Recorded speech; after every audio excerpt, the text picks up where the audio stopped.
Hey, this is right after movie reviews. So, I just got out of Captain Marvel, which was pretty good. Nick Fury is amazing, as always. Some new characters that I really enjoy, one specifically, steals the show. Let's see, has some cliches, which, you know, you come to expect with every movie. Yeah, let me run through the bads real quick. Some of the go-to cliches. I feel like, I don't know, it's like the Russo brothers do a really good job with two directors, and there are two directors for this film, and I mean, it didn't really affect it, but at the same time, it just, I don't know, for two directors, it feels like it could have been a little bit something more to it, but at the same time, it was still a great film. Brie Larson does a great job as Captain Marvel. Really like some of the twists. I mean, yeah, you could probably just see it coming, but at the same time, like, you know, I guess if you've read the comics, it's like, oh, okay, cool, or oh, hey, okay. But yeah, I'm definitely excited for Endgame. You know, Marvel's going to be in that. Let's see. The goods, well, obviously the actors. The actors did a really good job. The scrolls were cool as shit.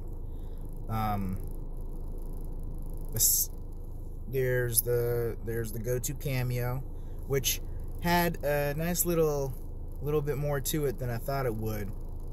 You have to pay close attention, because the cameo that, I mean, everyone should expect has definitely a reference to it that I didn't expect, so that kind of throws the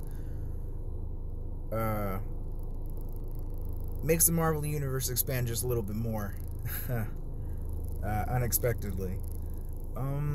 Let's see, I really enjoyed it. Can't really complain.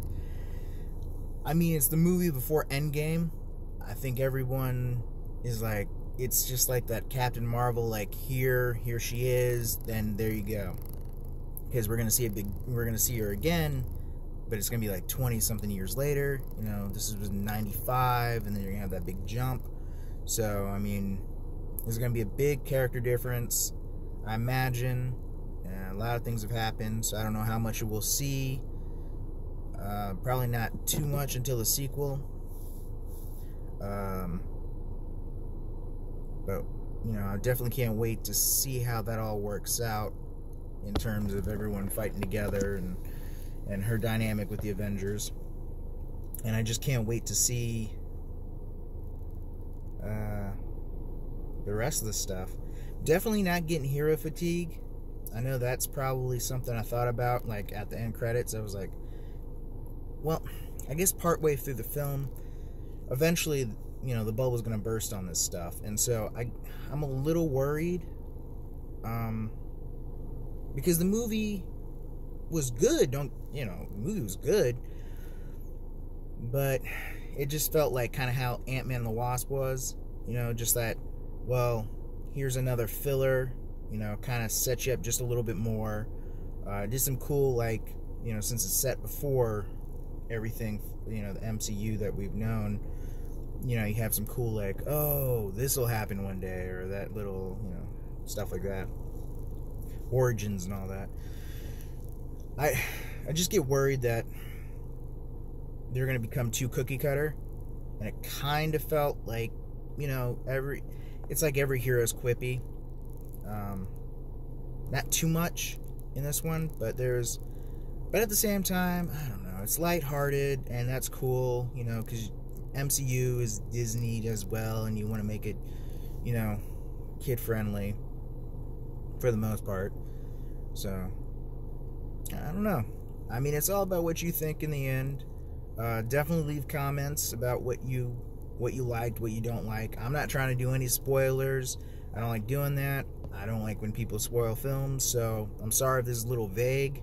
This is the first video, so I'm trying to do my best not to be like, oh, it was a really great film, or man, this sucked. You know, I'm not trying to go either way, too far in one direction. I mean, the movie was good. I'm definitely gonna own it. I mean, that's just honestly, I own Thor Dark World, and that's just because I have to have it in the collection. It's not because I was really wanting it.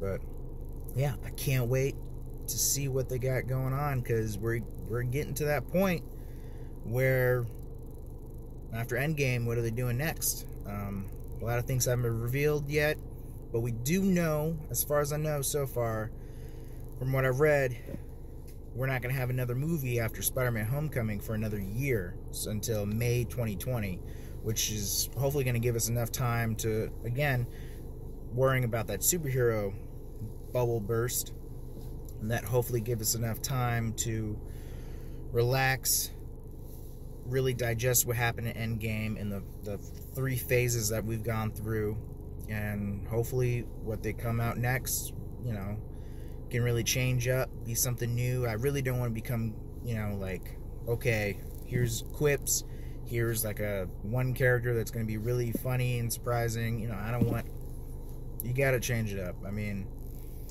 I don't want Batman v Superman or Justice League, but I don't want to get stuck in the same rut at the same time. I don't know. I'm probably repeating myself a lot, but I just got out of the movie and it is almost 1 in the morning, so I apologize, but I'll work on this. I'll get better at it.